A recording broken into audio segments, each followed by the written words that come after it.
Welcome back, true believers, to a new D Plus Us Reacts over on youtube.com/D Plus Us, Twitter, D Plus Us, TikTok, all over the place, and on your favorite podcast service of choice. Today, Griffin, we are back to talk about the new, brand spanking new Guardians of the Galaxy Volume 3 trailer. Got it as part of the Super Bowl. You and I were both able to avoid it, and now we're here in all of its glory, all 2 minutes and 21 seconds. That we are just going to consume with all of our eyeballs. I'm so You ready? excited for this one. Guardians is such a great franchise. It's gonna hurt. It's gonna hurt me in the worst way, and I'm so ready for it. I'm also very curious to see if this video gets copyright stricken because of the music in this trailer. But because I haven't even seen it. It's just James Gunn being James Gunn. But let's find out. We're gonna find out. It's not a very long trailer, so hopefully we're okay. But we'll find out together. But let's do it. All right, here we go. I'm gonna tell you something. Music immediately. I'm Star-Lord. It's fine as long as we talk over it. I formed the Guardians, Yeah. This met a girl, fell in love.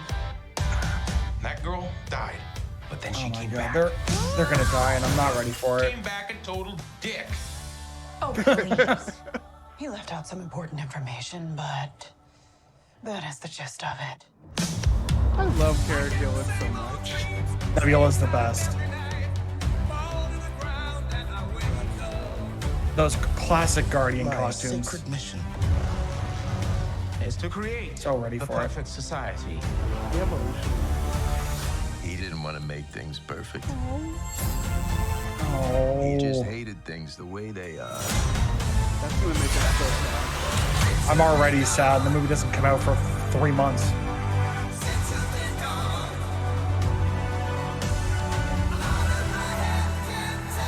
I want you all to know that I'm grateful to fight beside my friends. Incinerate them. Drax Drax is not is gonna surviving.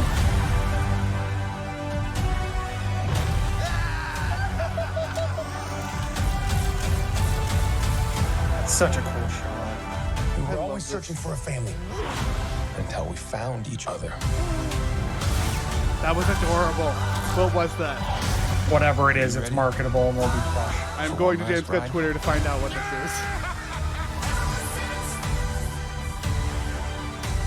is. Use of color. James Gunn knows what We'll all he's fly doing. away together. Into the forever and beautiful sky. Man, God. Whoever it was that you were in love with, it sounds more like her. Her? That's ridiculous. Do not bring me into this. Knock it off! What? Just never noticed how black your eyes were. They were replaced by my father as a method of torture. He picked a pretty set. God damn it. I'm not ready for how much this movie is going to hurt me. Dude, and it just goes to show, like, James Gunn's writing is no joke. The fly off into the forever line is just, oh no. I don't know what the state of any of these characters is going to be at the end of this movie. I'm so scared that they're all going to be dead or something. I hope they get happy endings. I really do. But I don't know if it's going to happen. My theory is that Rocket and Groot make it out of this. And that is mostly due to the fact that both roles are voiced and not acted. Like, not like, they're acted, but they're not the physical character in the role. So they can do more with them if they wanted to do a spin-off Rocket Groot Disney Plus show or something like that. The only other person I think makes it out is actually Quill. I don't think so. I think if anyone's going to make it out, I think Nebula and Mantis will. So the only reason why I say Quill, and this is going to be a shot in the dark and probably never going to happen, I think they might use him to set up mutants. And I think it might actually happen in the post credits of this movie. Okay, how so with that one? Because that is very much a shot in the dark. I can see this movie ending. Whoever's gone is gone. They go their own ways. Quill is in a bar somewhere in space, probably on nowhere, and in walks one Kitty Pryde. I can't see it. They're being so careful with how they're setting up mutants right now. I know, but I would just love to see the character of Kitty Pryde done well. I mean, I think we will. I think we will get there. I just don't think we're seeing it this early. Also, It would be a shock, and I think that would blow the internet wide open. And nothing against Elliot Page and their performance as Kitty in the Bryan Singer X-Men movies, but it's just not very good.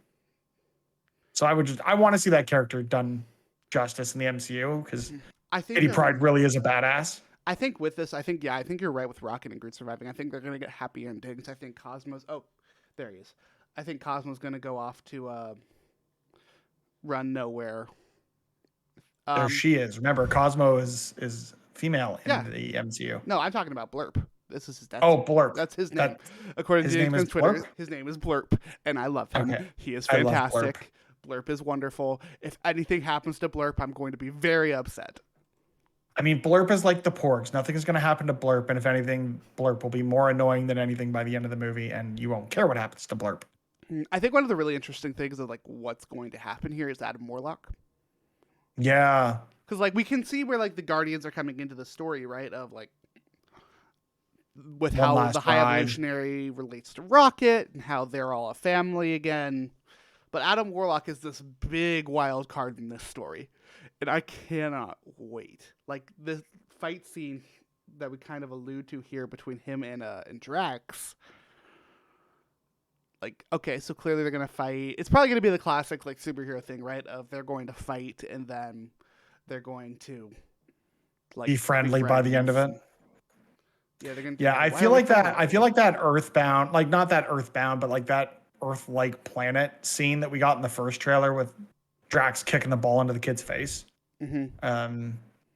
is where they will introduce Adam Warlock, and that'll be fairly early in the film, and they'll have time to, come to blows and settle their differences. Because really, it's going to be interesting to see how they introduce Adam Warlock, because it is a plot thread left open by a post-credit scene in Guardians 2. So they're really going to have to remind audiences why he's there.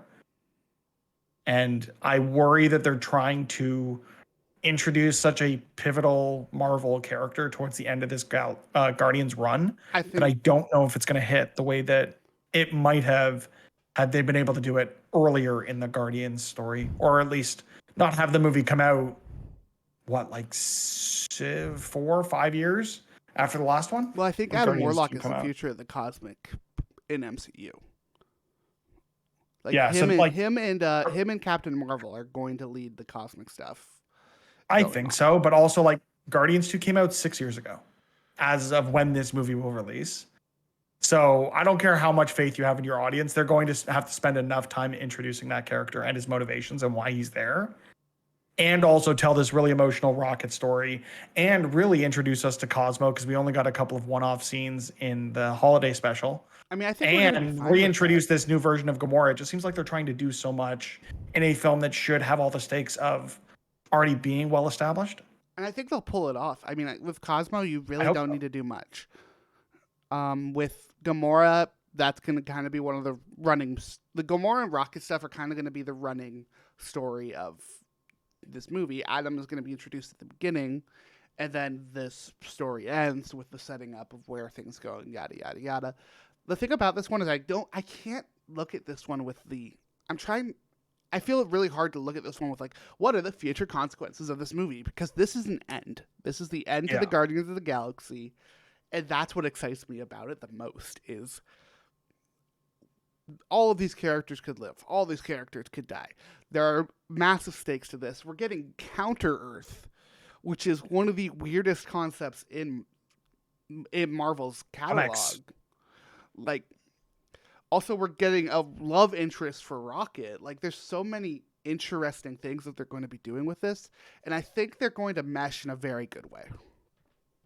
I mean, James Gunn don't miss. I have my reservations about this reboot of the DC universe that he's now responsible for as the head of DC Studios, or co-head of DC Studios, and all of the baggage that's there.